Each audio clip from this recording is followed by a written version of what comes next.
BDraft East. Dave Bradshaw here with another episode of East Mode. This week's guest is my guy, Dave Baxter. Dave, thanks for joining us. How you doing, buddy? Doing great. Appreciate you having me on. Oh, my pleasure, man. I saw Daryl and a couple of guys who went, so definitely wanted to come rep the Pandas. Yeah. So let's get right into it, Dave. The Pandas, big win the other night. Probably your biggest win of the season so far. Would you agree?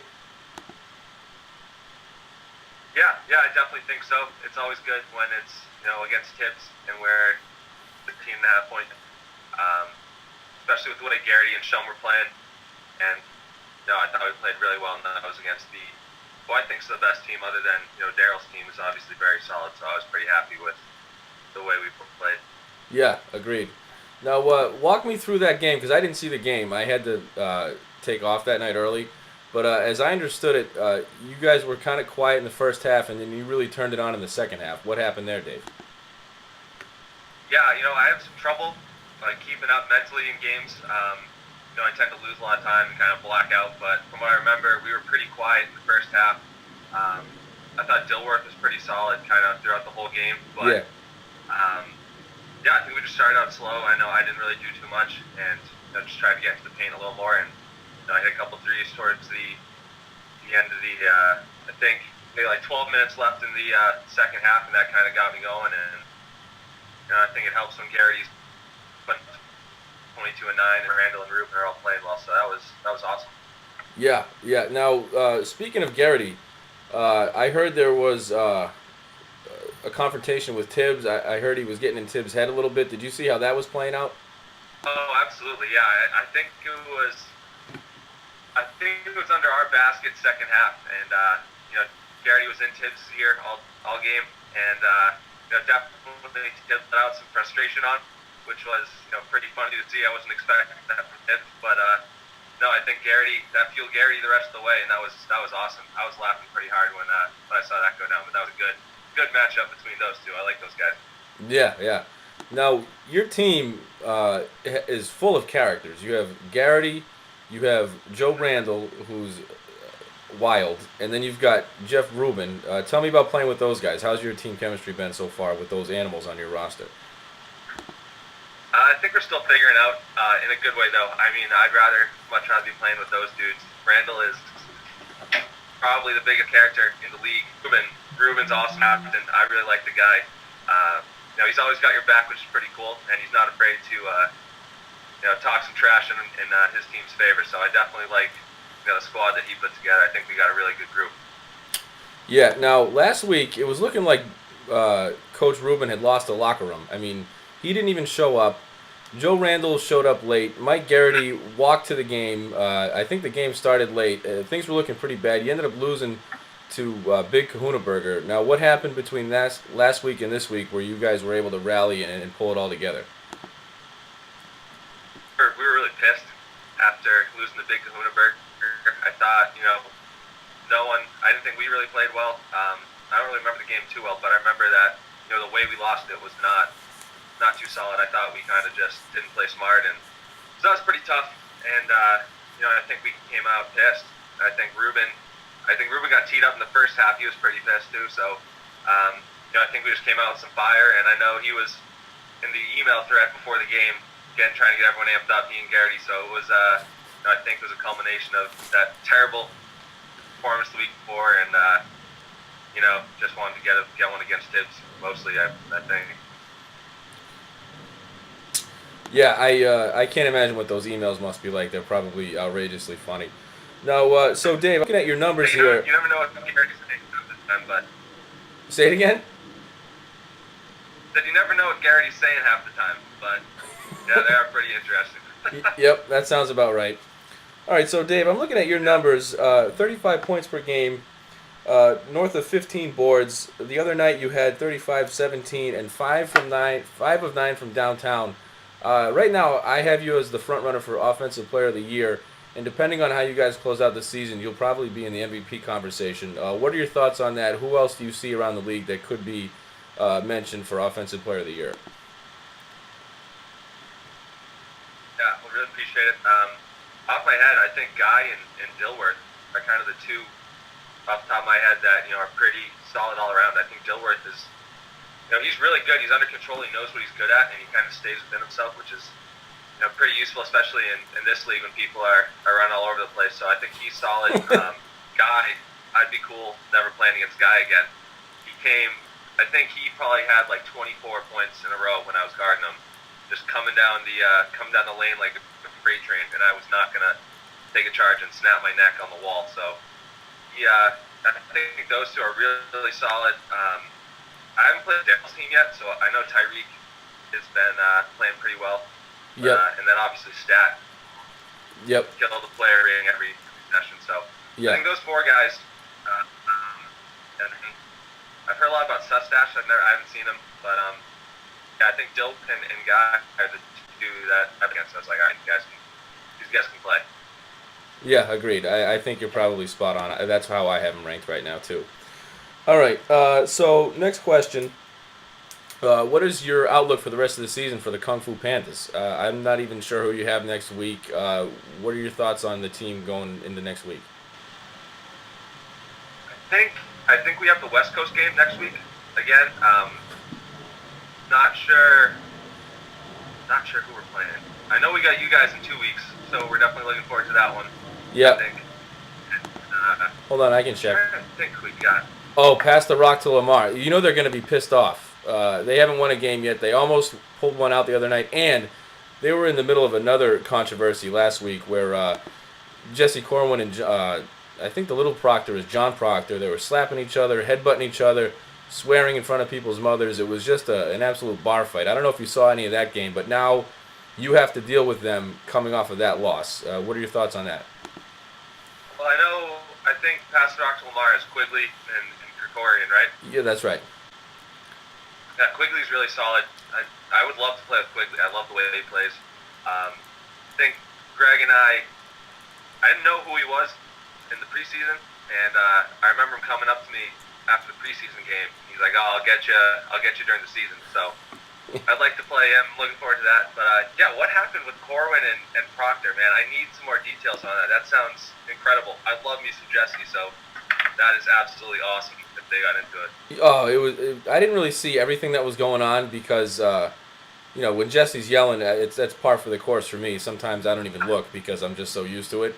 But I don't know. He and Proctor were really going at it, and the funniest thing was Jesse's mom was in the house and saw it all, and she did not even blink. I mean, it was basically standard procedure, I guess, for Jesse ever since he was a little kid, where he's an absolute, he's a sweetheart off the court, but psychotic on the court. It was the damnedest thing. I'm gonna try to get a comment from Matt Kaplan, the official, later on in the show, but it was just a wild, wild scene, man. It was. Jesse being Jesse, I guess.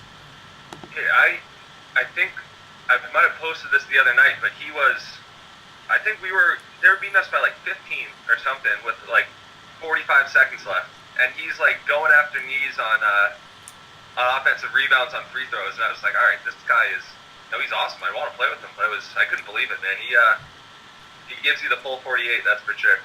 And then some, and then he might give you 5 to 10 if he starts getting called on some of these fouls after during the game.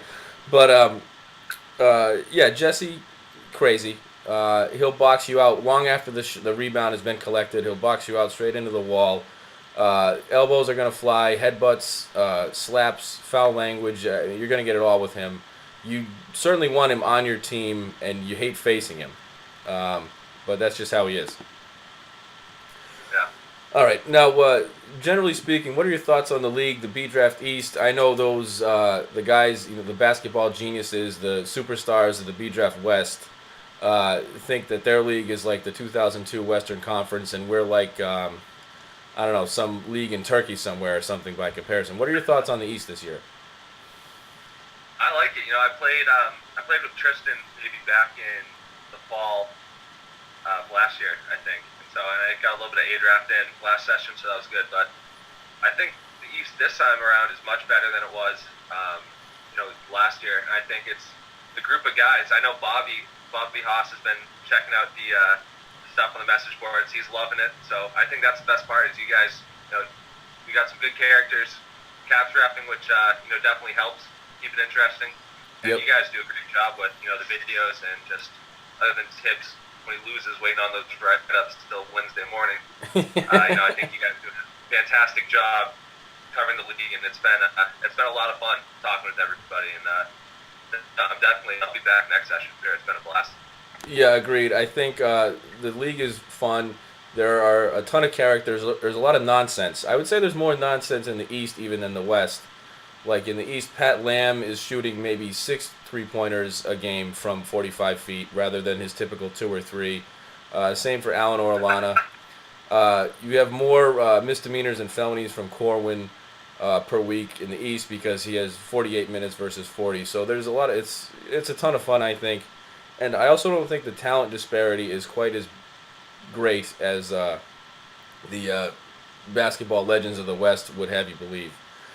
All right, so last on my agenda, Dave, I do this with every guest on the show. I put them on the hot seat. I give you 5 names. I'm going to get your quick rapid-fire reaction. You have no idea who I'm going to give you, but are you ready? Yeah, let's do it. All right, Jesse Corwin. Jesse's awesome.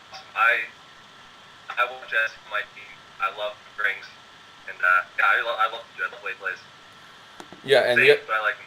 Yeah, and the other thing about Jesse is you don't want to say anything bad about him on the show because you never know if he's going to come out and punch you, slap you, headbutt you. That's the real reason. Yeah. All right, number 2, Matt Kaplan.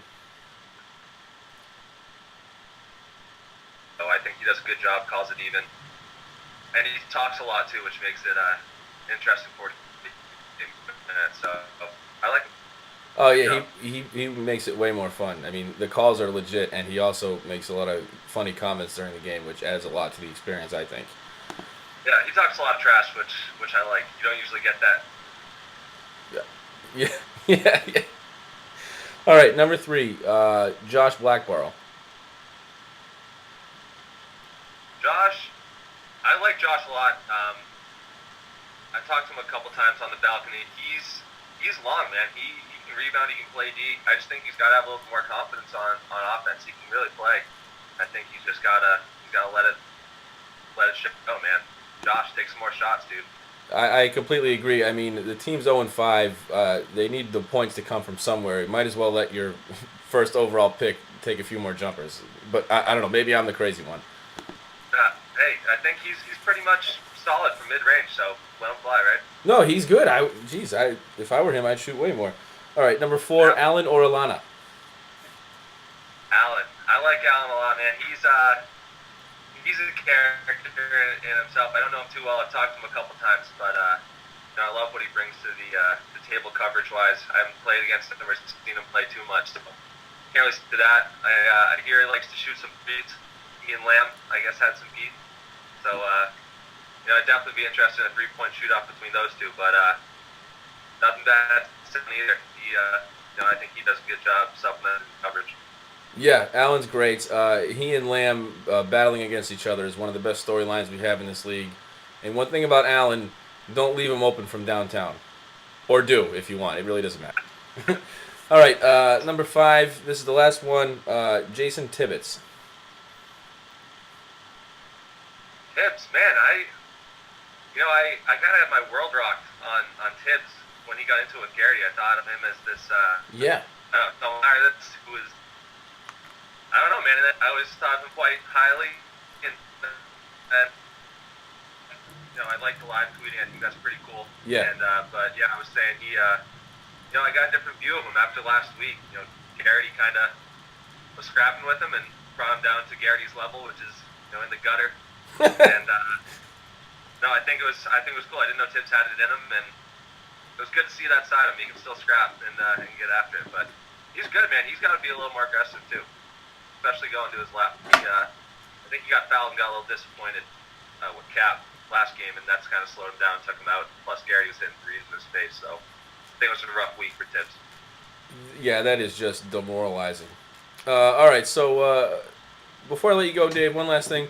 What are a couple teams you have your eye on as far as contenders, and do you think any of these teams could maybe contend in the unification game versus the BDraft West champion? I haven't seen something to prove So I'd be interested in seeing them. Then you guys obviously are the two undefeated who we have played. So I definitely want square up with you guys to see who comes out on top and just see how that goes. But the West, I don't know the West too well, so they're all bums. I'm going to the East.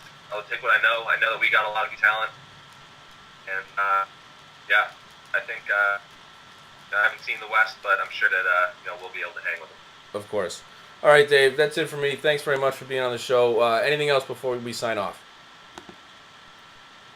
That's it. Sorry about the Wi-Fi. Hopefully came through for the most part, but thanks for having me on, Dave. Appreciate it. The Wi-Fi was good enough. We got the audio, but I'm going to warn you ahead of time. There are going to be some awkward times where your face is frozen in a strange position and your audio is still coming in. But it'll be funny if nothing else. All right, beautiful. Outstanding. Thanks so much, Dave. And we're going to go to Jeff Rubin, I think, later on this afternoon, if I can get him to record a few minutes with me. And that should be the show. Thanks again, Dave. Thanks, Dave. Appreciate it.